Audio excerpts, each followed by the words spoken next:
Usually whenever I see top tier players playing a match and it happens to be pretty quick, you almost always know that it's going to either be a one-sided stomp or a pretty brutal back and forth, oftentimes with some cheeky shenanigans thrown in. So today we're going to be taking out just a look at exactly that on King's Assault, a volcanic map filled with energy-laden crystals and loads of commanders vying for control of this metal-rich volcanic ash world. Today, our red team leader and Armada commander that goes by the name of Nizah. Nizah going to be hailing from the Armada homeworlds, building a couple of those metal extractors and some good old-fashioned Armada wind turbines, and probably hoping that the wind speed picks up here. Yeah, gonna inject a solar panel here, hoping to stimulate that energy economy with a little bit of solar goodness, but eventually trying to pivot into that very cheap, very accessible Armada wind energy. But my goodness, wind speed already plummeting right now, so off to a bad start right now is unfortunately our red commander. On the other side of the map, spawning right here on the very rich metal spot, spawning as the blue team commander and as an Armada commander, it's none other than Sophia. Sophia, she's gone ahead and gone for the double solar opening here, which of course at 4 wind speed is absolutely absurd.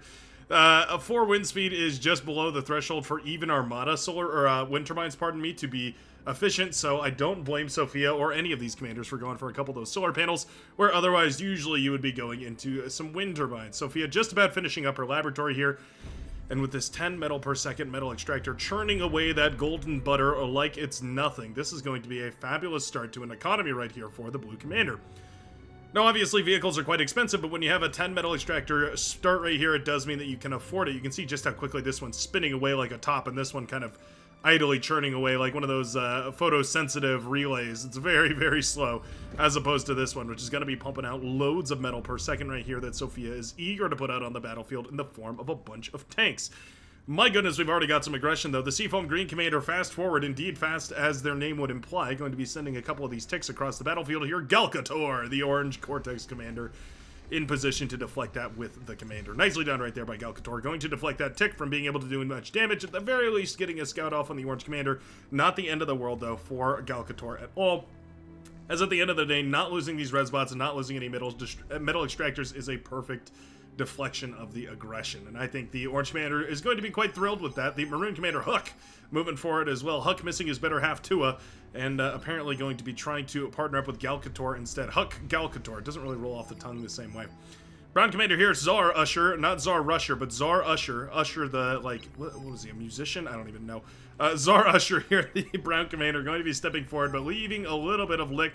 Oh, holy pigeon! Oh, God, the Red Commander is raging into the chat right now, trying to over-exaggerate the damage that's been done right here. But you know what? I mean, that really does suck. Yeah, that mech's going down means that suddenly the Yellow Commander is without metal, going to have to stop one of these units here in order to pay for this. This really does hurt a lot. Oh, no, and some more rovers make their way to the base here to shut down the metal extractor. Oh, and don't tell me they're going to get the build power here, too. Barely the build power stays alive right here, but that mech's going down means that Louis Baron, going to be without metal for quite some time. Needs to get these other metal extractors up and running right now, needs to get this mech's at home up and running, needs the build power, needs all of this and some more, and more importantly than not, needs his teammate to go ahead and lock down this section so that no more of those run-bys go through to harass the base.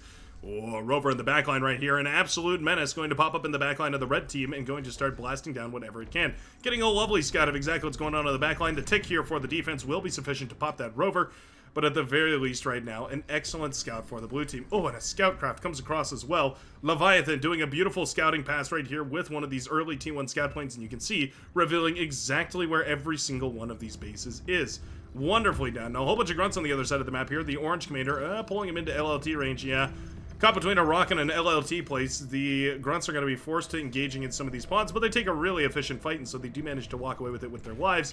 A couple of Shuriken now headed out on the map to try and shut these down. Nicely done. Excellent pull right here by the air player, allowing his teammate to take an efficient fight here, cleaning up this mess. In fact, positively, I would say. Yeah. Allowing these to be cleaned up via paralyzation means, of course, that they're going to be dealt with without any further casualties, or at the very least, very minimal casualties. It means that those grunts are not going to get much value, and of course, the Resbot is going to be more than happy to lap up all that metal and turn it back into units in the back of this. Metal extractor back up and running right here for the Yellow Commander, who is on a critical energy stall. Louis needs to, or Lios, the Yellow Commander desperately needs solar panels. You can see we've got him queued up back here, but we're just trying to get some more build power up and running right now. I don't think it's the end of the world, but that energy stall is brutal. suddenly without energy, and all the metal in the world doesn't matter if you can't put it out on the field with enough energy to actually weld together all the metal frames and put together the circuit boards and all the rest of the stuff that goes on behind the scene that's essentially just relegated to quote-unquote energy. Pawns and grunts alike moving forward right here, and Shuriken's out for the Tan player, going to clean up this run by just like we saw on the northern side. Lovely stuff indeed. Orange Commander mounting the, well, overall majority force right now. Looks like, yeah, Maroon is going to be pushing through the midsection here. So I don't mind this whatsoever, of course, because it does mean that more force in the middle means that less metal extractors are going to be up and running and available right here. It does mean, ooh, nicely done. We're going for a heavy laser tower here. I like that a lot. If you're going up against bots, it does make a lot of sense to go for those HLTs, because, of course, using those HLTs to zone properly can be really, really effective. Solar panels are coming up, and finally we're going to have enough energy to actually start ramping up production here. It's only a matter of time before these solar panels produce enough energy that you can start to convert to advanced solar panels. For the time being, it's mostly just a matter of getting those solar panels up without completely tanking your metal economy. But with 10 metal per second and 2.5s on the front here as well, it's going to be quite hard to tank that metal economy. You've definitely got quite a lot of metal to chew through here, and the Yellow Commander is feeling that burn. Going up against these Janus tanks and how efficient they are, firing away their twin missile launchers, popping whatever they can land their cheeky little guided missile systems on top of. Well, medium tanks looking to get aggressive here. One of them goes down to an LLT, but Sophia's moving in. Sophia making her play, going to go ahead and try and D-gun down this LLT right here. Will get the LLT, takes a lot of damage though, going to take a direct hit from a Janus missile, as well as some scuffed up damage from a couple of medium tanks. A little D-gun there, just to threaten back the forces. Another round of Janus connects, and my goodness, down to 28% HP for the Blue Commander. Definitely a rough situation for the Blue Com as far as their HP goes, but nice to clean up that, that metal, or that LLT rather, in the midsection. Opens up a little bit of a lane for a run-by potential. My goodness, Galcator is doing a phenomenal job on the northern side, though. Massive Rocketeers just pushing forward constantly. We've got the metal extractors here to hold on to all this. As long as these Rocketeers are firing away, basically 100% of the time, they're going to be trading out. Yeah, fast forward has been pushed back nicely here, as there's just too many of these aggravators. 1,500 metal or so worth of aggravators is going to be more than sufficient to blast down any of these static defenses, and even enough that you're going to fairly consistently hit most of the units here as well. We need a couple of LLTs in order to actually properly see out into the distance and fire at these units, or radar towers actually would be even better. Nice dig in there from Huck, coming up on the Orange Commander's southern flank here to try and deny it. Meanwhile, a vehicle transition for the Yellow Commander realizes, hey, those Janus are looking pretty spicy. You know what'd be nice? Having some of my own. And indeed, it looks like Louis Baron is going to go ahead and go into some of those Janus tanks in the yellow color and produce them out to the front line here. Nice pop right there from the Pink Commander, who's covered the Yellow Commander quite nicely. Louis going to be repaired up at the Bane base, trying to recover from this situation here. We've got an HLT come up right now for the for Phantom, the Cyan Commander right now, but we've already got an HLT up and running for the Red Commander, zoning away at this Twin Guard that was set up here. Nicely done. We're turning into an attritional warfare, right? We're just going ahead and blasting away at each other with these HLTs, trying desperately to hold on as much as possible. Phantom moving forward, trying to bodyguard with the Commander here, allow that HLT to work. Obviously, the benefit of the HLT is that over time it does massive damage in a huge area, but one by one, its blast isn't necessarily the most powerful in the game. Czar Usher, the Brown Commander, managing to D-gun down actually the entire army of the Blue Commander. Yeah, nicely done right there. Means that no more of those medium tanks are going to threaten this line right here. Means that there's plenty of time for more and more shell shockers, more missile trucks, more of everything to roll out onto the fronts here. Czar Usher getting a little low. 2% HP for every one of those missiles out of the missile trucks that connects. Means, of course, that eventually we'll blast down the Brown Commander, but not quite yet. An HLT stand down, though, or stare down here. Not sure how that HLT was hitting that guy. He was well out of range right there. That was a little bit strange. Anyways, we need a radar tower. So one of the things here, I'm actually going to pause the game to explain this, because I've talked about this before, but I feel like the point has gone unheard. So if you look at the radar tower, you can see the line of sight is 680, where the Warden is actually a line of sight range of, should say in here somewhere, max health, DPS, range, reload, energy, line of sight of 455. So you can see the radar has quite a bit more line of sight.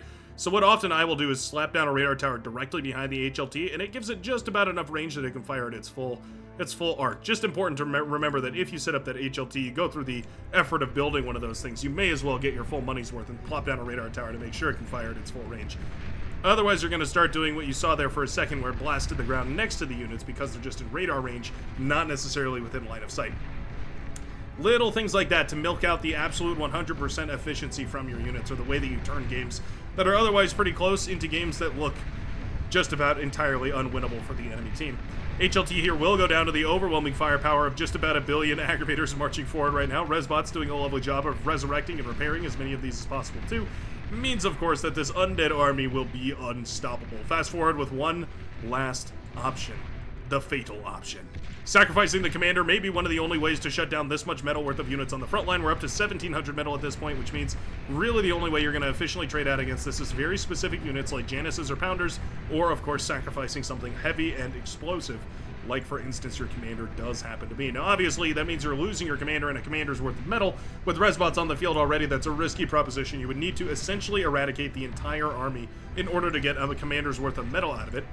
But if you can manage to pull it off, and when you manage to pull it off, let me tell you, there's no more cathartic a feeling than blowing up your opponent's entire base, or entire front line, rather. Especially in Navy. That's an extremely satisfying option that we do see every so often. Nizah crouching forward here. I believe we're within radar range. I'm going to switch to, red POV here. You can see Nizah hiding just within radar, or anti-radar range right here, so that nothing can spot this commander that's cloaked.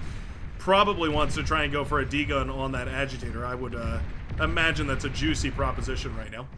Green, Lavender, and Seafoam Green all trying to hold this push right here from the Orange Commander. Now, we don't want to get pinched. If we accidentally lose too many of these forces and suddenly get cut off, then you're going to lose all that metal as well as the Commander, which is also held down right here. Yeah, you see the Orange Commander just wants to try and snipe those comms, as many of them as possible, as quickly as possible. Oh, Resbot's almost done with his HLT. Nicely done. HLT does come online.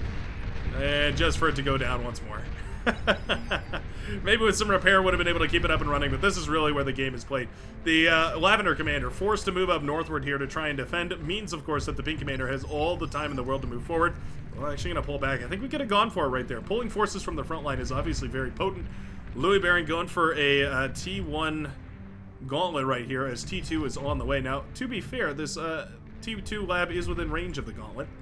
Means it can fire away and potentially kill that T2 laboratory, although the odds of actually pulling that off are definitely quite low. Oh no. A Nonix twitched the Tan Commander here in a heavy transport, going to be moving around the side of the map. Oh no. What are we going for? Oh, anti-air bot's firing away now. Uh-oh. Uh-oh. Careful now. Careful now. That medium transport getting very low in HP will eventually be shot down. I don't think this is what the Tank Commander was hoping for. Accidentally engaging a big army of thugs. Gonna blow up Broccoli Man 38 at the very least and take out one of those commanders on the front line. Enabling the Red Commander to push forward at the very least. Looks like we did eventually manage to take down that agitator as well here. T2 Lab coming up right now. Sophia within range of this jammer means she's going to be well protected from any sort of radar harassment. You can see this is just firing at, kind of dump firing into the fog of war here, trying to poke it whatever he can. Actually, no clue that there's an entire T2 lab up and running on the front line here. Ooh, a Rattlesnake. Love to see it. Rattlesnake's very powerful and very potent, especially this early into the game where there's a lot of T1 that you can harass. There's definitely a lot of options available right there. Beamer turret firing away at that commander. We gotta be careful. That commander's getting real low. Yeah, 65% HP at the end of that Beamer's firing sequence against that commander right there. Eventually going to be brought low by the thugs here, meaning, of course, that we can go ahead and reclaim most of the metal from this front line. Are we ready with T2 reinforcements? Doesn't look like it. Yeah, no T2 on the northern side so far. Means it's just a T1 hold as long as possible. My goodness. What a back and forth. We're 12 minutes into this game, and it's already feeling like we're entering the mid-game. We're barely seeing T2 come up and running, but it already feels like we're in a way towards a late game right now. Medium tank's gonna get D-gunned here. Yeah, not paying attention. The Pink Commander loses a couple of those medium tanks to the D-guns from Sophia. Nicely done by the Blue Commander here, trying to take down as much of this as possible. Manages to get the Janus as well. Ooh, killer D-guns right there. Wow. What an excellent defense for the Blue Commander, managing to take all that down. Yeah, these units are paused because of the D-gun. The way that that works is essentially the D-gun allows you to, whenever it's queued, it essentially will. We're gonna. Oh wow. Yeah, we win the attrition battle there. Whenever the D-gun is queued, it will pause all your other constructors. Big old battle on the southern side. More and more Rocketeers. My goodness. We're just fighting a good old-fashioned T1 battle. We finally have T2 up and running here for the Red Commander on the front line. Going to be getting some of those T2 metal extractors up and running slowly but steadily here as well. Blue Commander trying to get that T2 up and running, but boom goes the T2 con as a couple of medium tanks sneak through to the backline. Build power will go down here as well, means of course that T2 will not come up.